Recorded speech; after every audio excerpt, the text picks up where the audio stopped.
முன்னாடி எப்படி கூட ஏய் மேரின்னு, அது ஆடு மாடை தான் அப்படி கூப்பிடுவாங்க.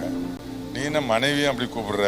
இன்னையிலேருந்து அப்படி கூப்பிடக்கூடாது. இந்தா பணத்தை வச்சுக்க, உன் மனைவிக்கு பிடிச்சமான ஸ்வீட் வாங்கிக்க, நேராக வீட்டுக்கு போ, வாசல்ல நெல்லு, உள்ள போவாத, வாசல்ல நெல்லு, வாசல்ல நின்றுட்டு என்ன சொல்லு, மேரிமா அப்படின்னு கூப்பிடு.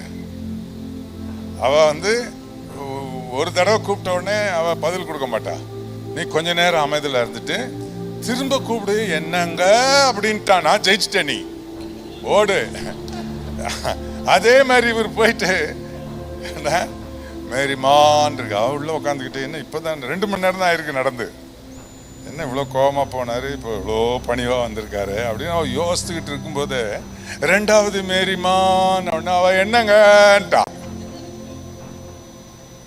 உண்மையா நடந்ததுங்க. ஊழியக்காரரு ஓடி போய் இவர் முட்டாய ஸ்வீட்டை கையில கொடுத்துட்டு, என்ன மன்னிச்சிருமா, நான் சொன்னேன் மா மட்டும் விடவே கூடாது, என்ன சொன்னாலும் மா மா மா மன்னிச்சிருமா, என்னமா அப்படி செய்ய மாட்டேமா, இப்படியே ஆனா கரெக்டா செய்தான் அந்த ஆளு. மன்னிச்சிருமா மன்னிச்சிரு, 2 பேரும் கட்டி பிடிச்சி ஓன்னு அழுதாங்க.